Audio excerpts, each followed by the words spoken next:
Ya, Kanjeng Heri, apa kabar nih Kanjeng Heri? Baik, baik Mas Novi, baik. Ya, Kanjeng Heri, ini kan Kanjeng Heri kan dulu pernah sebagai kuasa hukumnya Rizal Zibran nih Kanjeng Heri ya. Iya. Ya, dan kan sekarang lagi rame nih Kanjeng Heri nih. Rizal Zibran kan dilaporkan sama istrinya gitu. Seperti apa nih Kanjeng sebelum waktu jadi kuasa hukumnya karakter Rizal Zibran seperti apa itu Kanjeng? Oh ya, semasa saya pernah memang menjadi kuasa hukumnya Rizal Zibran beberapa tahun yang lalu, kami melaporkan kliennya di Polda Metro. Tapi alhamdulillah semua sudah clear, sudah selesai. Nah, kalau tadi dipertanyakan tentang karakternya Rizal Zibran, selama beliau dengan saya lihat baik-baik saja, fine-fine saja, tidak ada sesuatu yang yang ganjil. Saya lihat memang Rizal Zibran itu memang karakternya seperti itu, janggutnya panjang kan demikian. Tapi setelah itu saya melihat setelah dia menikah dengan siapa?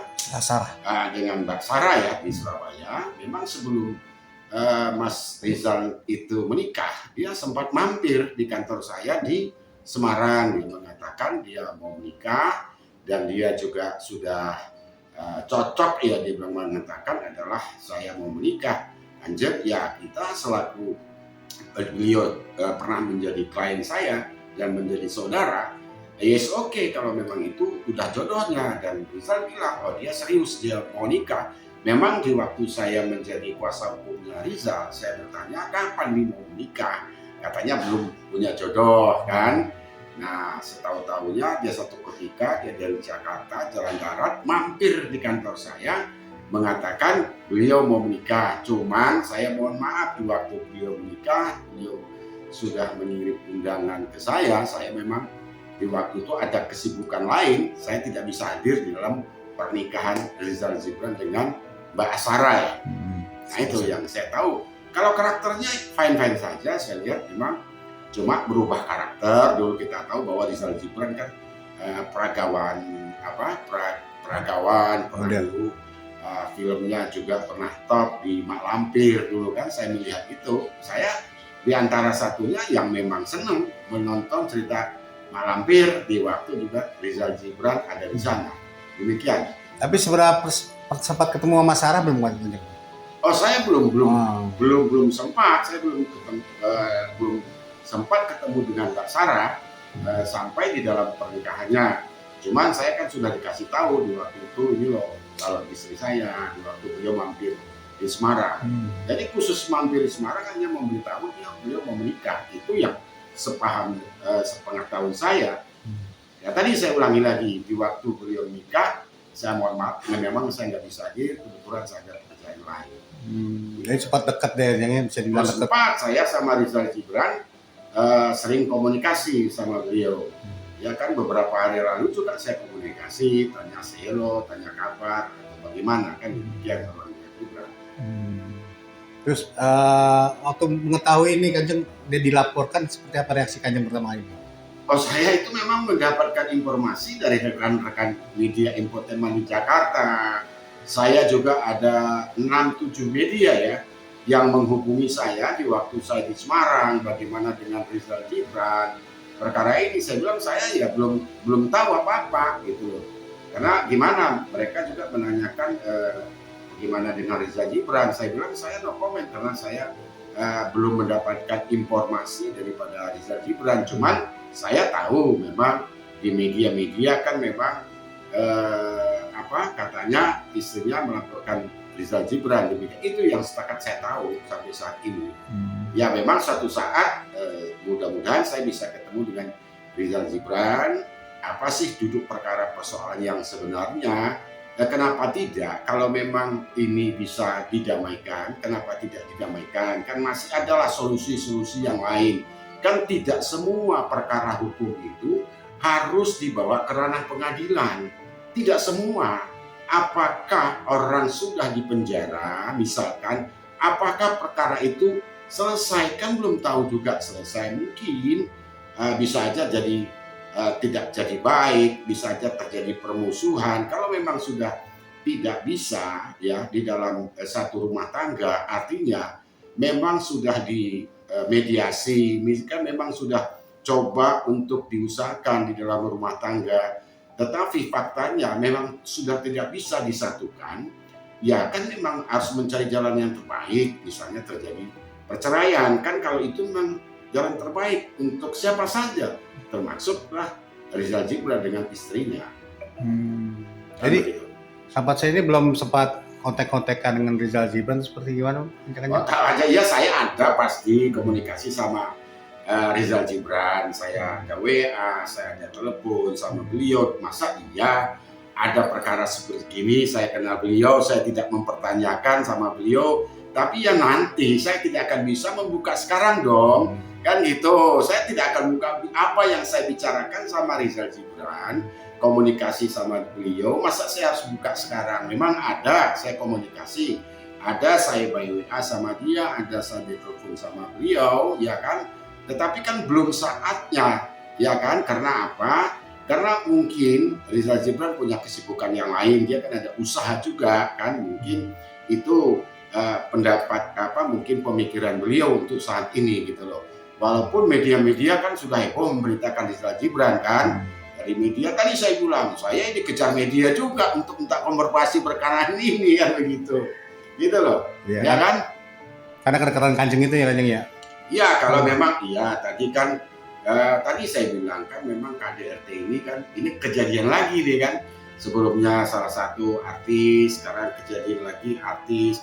Ini sebenarnya begini, KDRT itu kan tidak hanya ada di artis yang sesungguhnya, banyak juga KDRT yang lain, cuman bedanya karena ini artis jadi terekspos. Orang-orang biasa kan tidak terekspos. Lah disinilah kadang-kadang akhirnya jadi meledak jadi besar. Ini KDRT ini kan bukan persoalan yang sangat istimewa. Ini di mana-mana terjadi sih KDRT. Cuman tadi saya katakan ini seorang artis, sosok seorang artis. Jadi ini kan tentu media kan tentu mengejar apa sih pokok persoalan. Tapi kalau KDRT yang lain itu kan tidak terekspos. Nah inilah satu yang memang kalau kenapa ini harusnya berita juga media harus berimbang dong kan begitu. Jangan sosok artis saja yang disorot. Lah orang umum juga dong dibantu disorot begitu kan. Nah agar fair pemberitaan ini. Nah itu yang kita harapkan supaya berita ini kan harus berimbang kan begitu. Ya kan? Ya, berarti kan memang lagi rame itu misalnya Ya. KDRT ini. Kalau Kanjeng nih supaya tidak terjadi KDRT seperti apa sih Jeng biar ada tidak terjadi KDRT, mungkin nggak hanya artis saja, mungkin himbauan untuk yang lain gitu supaya tidak terjadi KDRT seperti apa? Iya memang makanya itu sekarang ini kan di dalam pernikahan itu kan tidak kita tahu ya, apalagi di dalam agama kita, agama Islam kan namanya pernikahan itu kan wajib ya untuk mempersatukan sesuatu yang berbeda, sepasang laki-laki dan sepasang perempuan bagaimana bisa bersatu. Nah tentu sebelum tadi terjadi pernikahan, makanya perlu mengenal karakter masing-masing, baik karakter perempuan, baik karakter laki-laki. Karena kita juga harus mengetahui kejiwaannya seseorang, apakah temperamen, apakah mudah tersinggung. Nah ini harus dipahami, ya kan harus dimengerti kedua belah pihak. Nah, tentu kalau sudah mengerti kedua belah pihak bahwa yang satu temperamen, yang satu tersinggung, yang satu pendiam. Nah, ini kalau kita memahami, insya Allah mudah-mudahan, ya kan, ini tidak akan terjadi kekerasan di dalam rumah tangga.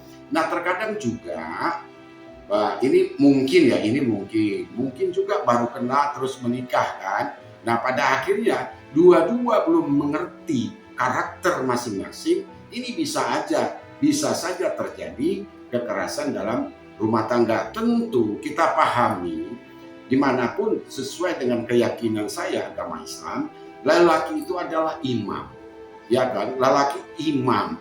Jadi bagaimana sosok laki-laki bisa istrinya apa yang kita dambakan, bagaimana menjadi keluarga sakinah mawaddah warahmah. Tapi kalau imamnya ya kan agak mereng-mereng, gimana akan terjadi seperti itu kan?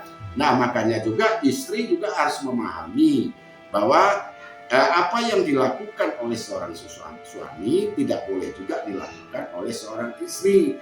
Ini terkadang kan ada balas dendam ini kan.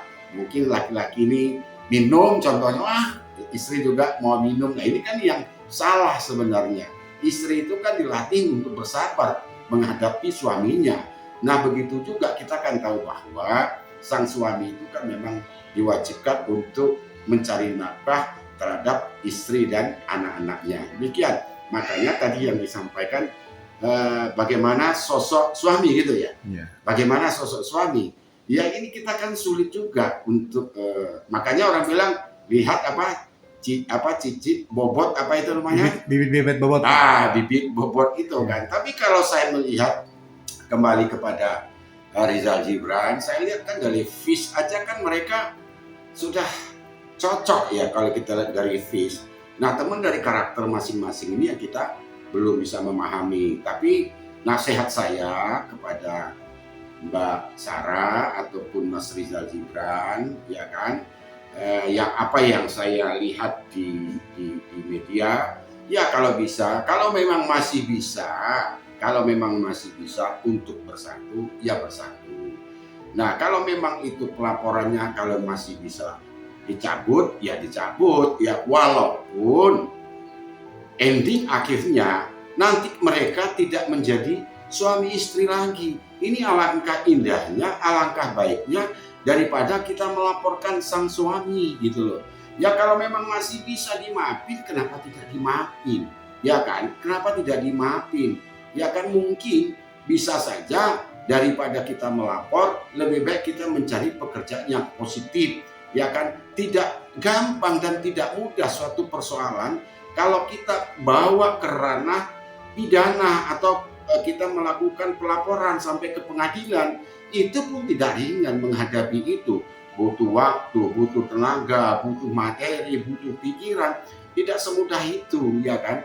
Walaupun kita beranggap bahwa oh iya kita ini dizolimi oleh seorang suami. Alangkah indahnya, sedangkan Allah Maha Pengasih, Maha Pengampun. Kenapa tidak dilakukan untuk mengampuni seseorang ataupun saling memaafkan? Ini akan lebih indah menurut saya, ya kan? Walaupun nanti terjadi perceraian endingnya, alangkah baiknya mereka itu seperti saudara dan sahabat. Kan banyak contoh-contohnya. Orang yang sudah terjadi perceraian akhirnya lebih baik jadi sahabat, jadi teman, jadi saudara. Nah, inilah yang bisa sedikit saya sampaikan, mudah-mudahan ada manfaat.